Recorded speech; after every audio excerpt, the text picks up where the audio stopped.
नमस्कार संस्कृताय, मैं कौशलेंद्र प्रसाद विश्वकर्मा केपी बाल गंगा क्लासेस से आज के ऑनलाइन क्लास में आपका स्वागत करता हूं। जैसा कि बच्चों, आज हम लोग धातु रूप इस टॉपिक के अंतर्गत हम लोग दो धातुओं का धातु रूप आज हम लोग याद करेंगे पांचों लकार में, जिसमें मुख्यतः हम लोग पठ धातु और अस धातु के रूपों के विषय में देखेंगे। ठीक है, तो आइए सर्वप्रथम शुरू करते हैं कि धातु रूप कहते किसे हैं, और इसमें जो नीचे लिखा हुआ है परस्मैपदी, आत्मनेपदी तथा उभयपदी धातुओं के रूप, तो इन सभी के बारे में जानेंगे कि परस्मैपदी क्या होता है, आत्मनेपदी क्या होता है तथा उभयपदी क्या होता है। ठीक है, आइए स्टार्ट करते हैं।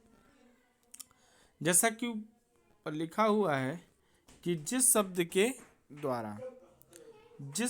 द्वारा किसी काम का करना या होना पाया जाता है उसे क्रिया कहते हैं। जिस शब्द के द्वारा किसी काम का करना या होना पाया जाता है उसे क्रिया कहते हैं। और संस्कृत की क्रियाएं जिन मूल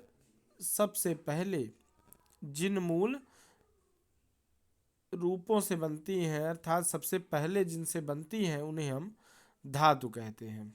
जिस शब्द के द्वारा किसी काम या को करना या होना पाया जाता है उसे क्रिया कहते हैं, और क्रियाएं रूपों से ही बनती हैं जिन्हें हम धातु कहते हैं। ठीक, क्रियाएं संस्कृत में किससे बनी होती हैं? धातुओं से बनी होती हैं। तो आइए आगे देखते हैं। जैसे पठति का अर्थ होता है पढ़ता है, में पढ़ने का होना पाया जाना होता है, अतः पठति क्या है?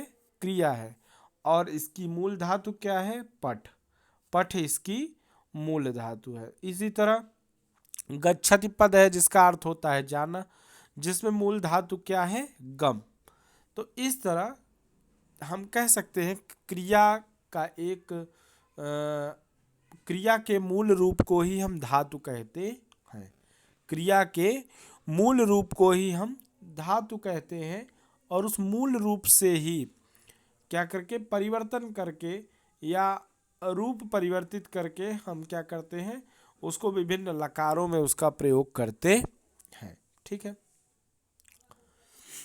अब अगर हम सामान्य भाषा में कहें तो आप लोग ज़्यादा डीपली ना जाएं, तो सामान्य भाषा में हम समझा सकते हैं। जैसे कि कोई धातु है और संस्कृत व्याकरण में कहा गया है कि तिंग प्रत्याहार होता है, तिंग प्रत्यय होता है।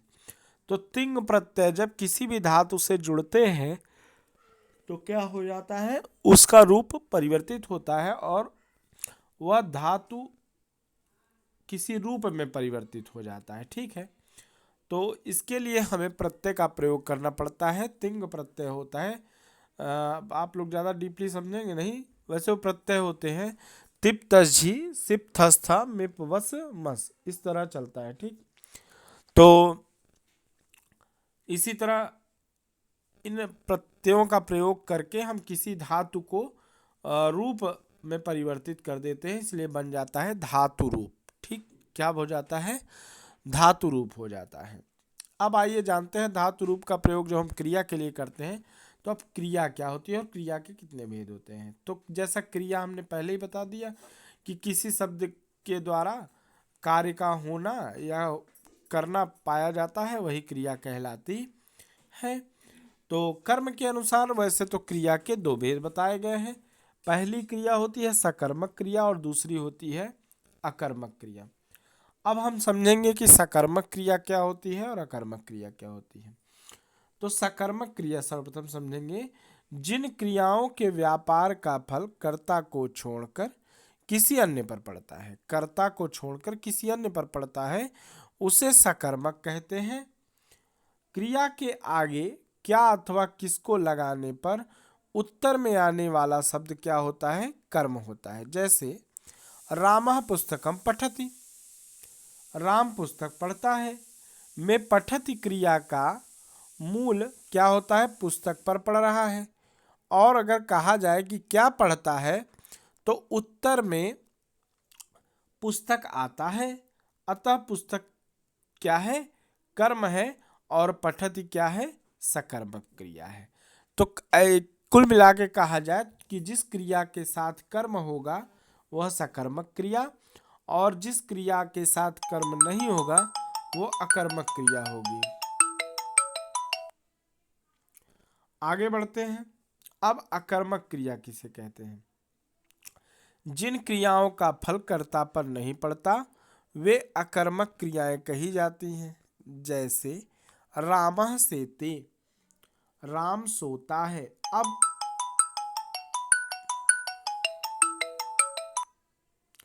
अब अगर इसमें कहा जाए तो सोने का फल किस पर पड़ रहा है? राम पर पड़ रहा है, कर्म तो कोई है नहीं। ठीक, तो जहां पर क्रिया का फल किस पर न पड़े, कर्म पर न पड़े, वहां पर अकर्मक क्रिया होती है। जैसे देखिए राम सोता है, अब इसमें क्रिया का फल किस पर पड़ेगा? कर्म पर नहीं पड़ेगा, कर्म है ही नहीं, तो इसलिए यहाँ पर क्रिया क्या है? अकर्मक है। अतः सेते क्रिया क्या है? अकर्मक है। लज्जा लजाना, सत्ता होना, स्थिति ठहरना, जागरण जागना, वृद्धि बढ़ना, क्षय घटना, भय डरना, जीवित या जीना, मरण मरना, शयन सोना, क्रीड़ा खेलना, रुचि इच्छा, दीप्ति प्रकाश, अर्थ रखने वाली धातुएं प्रायः क्या होती हैं? अकर्मक होती हैं। कौन कौन सी धातुएं? जैसे वृद्धि बढ़ना, क्षय घटना, भय डरना, जीवित जीना, मरण मरना, शयन सोना, क्रीड़ा खेलना, रुचि इच्छा, दीप्ति प्रकाश, अर्थ रखने वाली धातुएं प्रायः क्या हो जाती हैं? अकर्मक हो जाती है।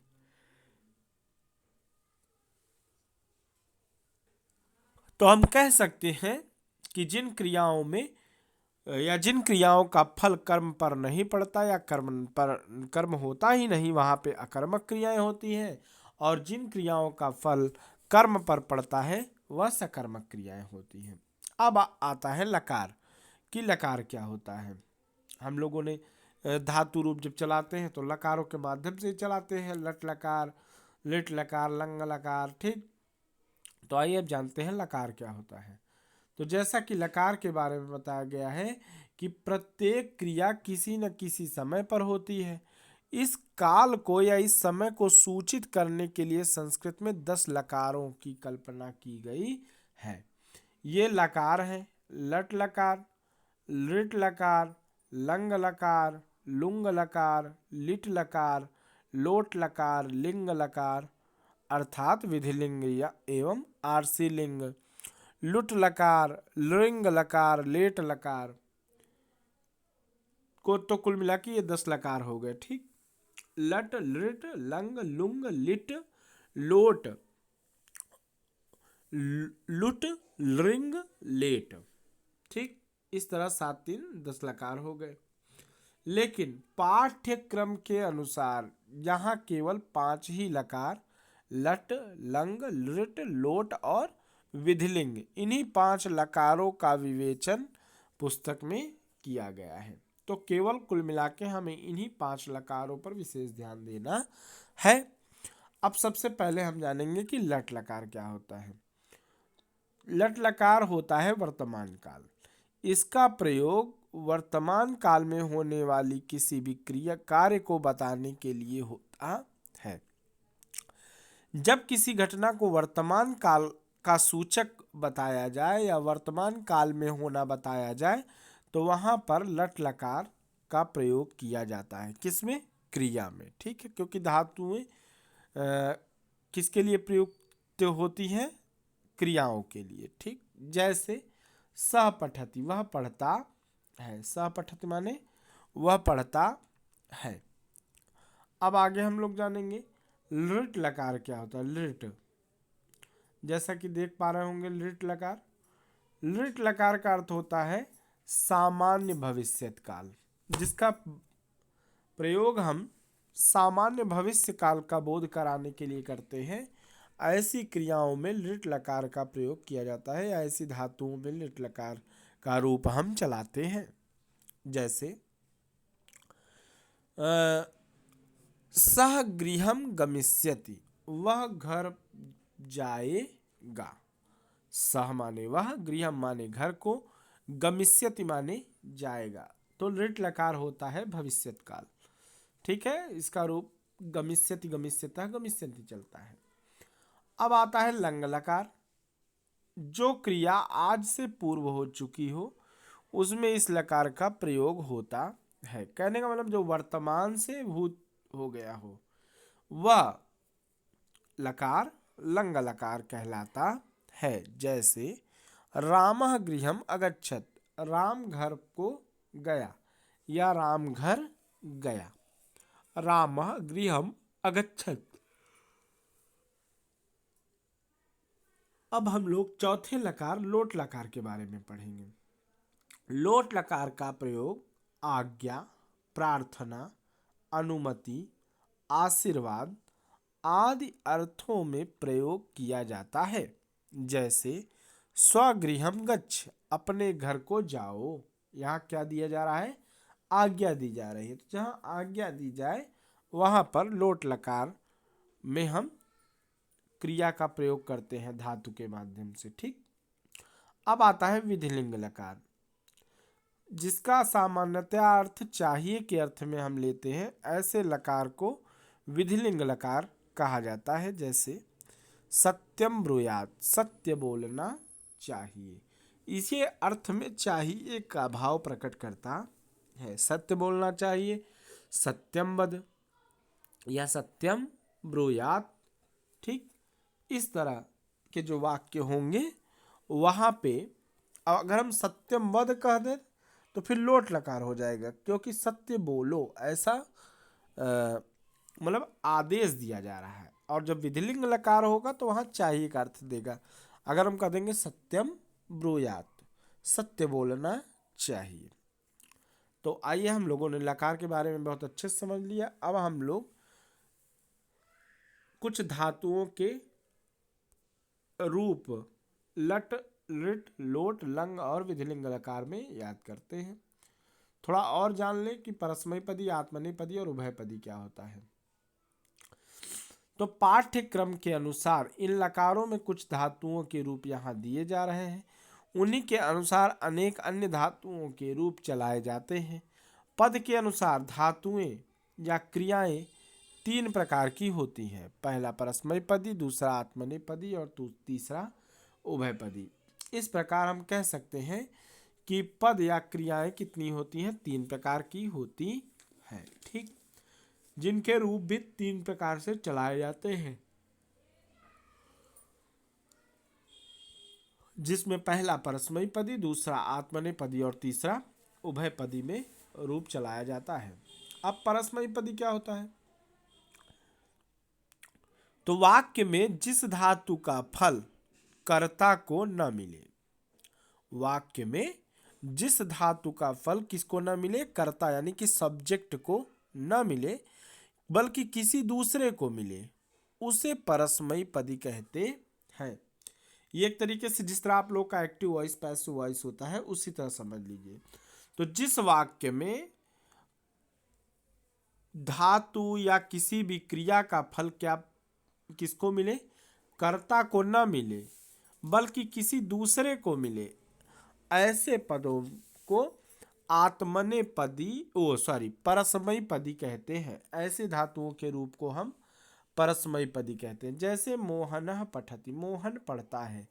इस वाक्य में पढ़ने का फल मोहन को ना मिलकर दूसरे को मिलता है जिसके लिए वह पढ़ रहा है। समझ गए? अब यहाँ पर पढ़ने का फल किसको नहीं मिलेगा? मोहन को नहीं मिला है, बल्कि जिसको पढ़ेगा, अर्थात पुस्तक को पढ़ेगा या अखबार को पढ़ेगा, मतलब जिसको पढ़ेगा उस पर पढ़ेगा। ठीक। इसलिए ऐसी धातुओं के रूप परस्मैपदी में चलते हैं। अब आता है आत्मनेपदी। तो वाक्य में जिस धातु का फल किस पर पड़ेगा? सब्जेक्ट पर पड़ेगा या कर्ता पर पड़ेगा, उसे आत्मनेपदी कहते हैं। जैसे अहम भुंजे, मैं खाता हूँ। अब यहाँ खाने का प्रभाव किस पर पड़ रहा है? मैं पर पड़ रहा है। इस वाक्य में खाने का फल किस पर पड़ रहा है? अहम, कर्ता यानी कि सब्जेक्ट को मिल रहा है। खाने का कार्य कौन कर रहा है? मैं कर रहा है। ठीक है। तो इस तरह खाने का फल किस पर पड़ रहा है? मैं पर पड़ रहा है। तो जिस पर फल कर्ता पर पड़े या सब्जेक्ट पर पड़े तो वह आत्मनेपदी, और जिस पर फल कर्म मतलब कर्ता को छोड़कर किसी अन्य पर पड़े, चाहे कर्म पर पड़े, चाहे विशेषण पर पड़े, चाहे क्रिया विशेषण पर पड़े, इन सब पर पड़ेगा तो वहाँ परस्मैपदी। एक तरीके से एक्टिव वॉइस और पैसिव वॉइस आप लोग समझ लीजिए। जैसे एक्टिव वॉइस और पैसिव वॉइस में हम लोग यही समझते हैं कि जिसमें कर्ता मुख्य नहीं होता, ठीक, वो एक्टिव वॉइस होता है, और जिसमें कर्ता मुख्य होता है उसमें पैसिव वॉइस हो जाता है। ठीक, आप लोग इसको अच्छे से समझ जाएंगे। जैसे मैं पुस्तक पढ़ता हूँ, अगर इसी वाक्य को आत्मनेपदी में कहना हो या वो पैसिव वॉइस में कहना हो तो हम कहेंगे मेरे द्वारा पुस्तक पढ़ी जाती है। तो वो क्या बन जाएगा, एक तरीके से कहा जाए आत्मनेपदी में क्रिया हो जाएगी और वो वाक्य पैसिव वॉइस का बन जाएगा। ठीक, इसी तरह अब आता है उभयपदी। इंग्लिश में यही आप समझ लीजिए कि उभयपदी नहीं होता है, लेकिन यहाँ पर संस्कृत में उभयपदी भी होता है एक, जिसमें भाव का बोध लिया जाता है। आइए देख लेते हैं उभयपदी भी किसे कहते हैं। तो वाक्य में जिस धातु का फल कर्ता को और दूसरे को भी मिले उसे उभयपदी कहते हैं। जिसमें दो को मिले, समझ गए, जिस पर धातु का फल कर्ता को भी मिले और किसी दूसरे को भी मिले उसे उभयपदी कहते हैं। जैसे अध्यापक कथयति, अध्यापकः कथयति, अध्यापक कहता है। इस वाक्य में कहने का फल अध्यापक को मिलता है और उसके लिए भी जिससे कहा गया है उस पर भी पड़ता है। ठीक, तो इस तरह ये उभयपदी धातुएं होती हैं। मतलब जिस पर फल दो लोगों को मिलता है, एक तो अध्यापक को भी मिल रहा है वाक्य में और जिसको कहता है उसको भी मिल रहा है, अर्थात कर्म को भी मिल रहा है। तो जहां पर फल दो लोगों पर पड़े, किसका फल, क्रिया का फल, इस बात को सदैव याद रखिए। जहां पर क्रिया का फल कर्ता पर पड़ेगा वहां आत्मनेपदी, जहां पर कर्ता को छोड़कर किसी अन्य पर पड़ेगा वहां परस्मैपदी, और जहां पर कर्म के साथ साथ किसी और पर भी पड़ेगा या दो लोगों पर पड़ेगा या दो शब्दों पर वाक्य में पड़ेगा वहां उभयपदी धातुओं का प्रयोग हम करते हैं या उभयपदी रूप चलाते हैं पदों का। ठीक, अब आइए हम लोग सर्वप्रथम पठ धातु के परस्मैपदी का रूप लट लकार भी याद करते हैं। इसका रूप चलता है लट लकार में, लट लकार यानी कि जैसा कि आप लोग समझ गए होंगे वर्तमान काल, रूप चलता है पठति, पठतः, पठन्ति, मध्यम पुरुष एक वचन में पठसि, पठथः, पठथ, उत्तम पुरुष एक वचन में पठामि, द्विवचन में पठावः, बहुवचन में पठामः। इसी तरह आगे बढ़ते हैं हम लोग। आगे हम लोग लंग लकार में रूप पठ धातु का चलाएंगे तो चलता है अपठत, अपठताम, अपठन, अपठः, अपठतम, अपठत, अपठम, अपठाव, अपठाम। जैसा कि हमको अगर हलंत की बात करें तो प्रथम पुरुष के तीनों वचनों में हलंत लगेगा, मध्यम पुरुष के केवल द्विवचन में हलंत लगेगा और उत्तम पुरुष के एक वचन में। सदैव इस बात को याद रखिए, प्रथम पुरुष के तीनों में हलंत लगेगा, मध्यम पुरुष में केवल द्विवचन में लगेगा और उत्तम पुरुष के एक वचन में हलंत का प्रयोग होगा। रूप तो हम लोग लंग लकार में याद कर लेते हैं, जैसे अपठत, अपठताम, अपठन, अपठः, अपठतम, अपठत, अपठम, अपठाव, अपठाम। लेकिन हलंत लगाने की गलती हम लोग कर लेते हैं, तो कोशिश करें कि गलती ना हो। प्रथम पुरुष के तीनों वचनों में हलंत लगेगा, मध्यम पुरुष के केवल द्विवचन में हलंत लगेगा और उत्तम पुरुष के केवल एक वचन पे। अब आइए लिट लकार का रूप हम लोग पढ़ लेते हैं। लिट लकार का रूप है, लिट लकार यानी कि भविष्यत काल। इसका रूप खूब अच्छे से याद रख लीजिए, बहुत सरल है, लेकिन बच्चे लिट लकार का नाम सुन के गड़बड़ कर देते हैं। ठीक, इसका रूप चलता है पठिष्यति, पठिष्यतः, पठिष्यन्ति, पठिष्यसि, पठिष्यथः, पठिष्यथ, पठिष्यामि, पठिष्यावः, पठिष्यामः। अब आइए लोट लकार का रूप पठ धातु में पढ़ते हैं। लोट लकार यानी कि आज्ञार्थक। पठतु, पठताम, पठन्तु, पठ, पठतम, पठत, पठानि, पठाओ, पठाम। इसमें अगर हलंत की बात करें तो प्रथम पुरुष के द्विवचन और मध्यम पुरुष के द्विवचन में ही हलंत लगता है, बाकी कहीं भी हलंत नहीं लगता है लोट लकार में।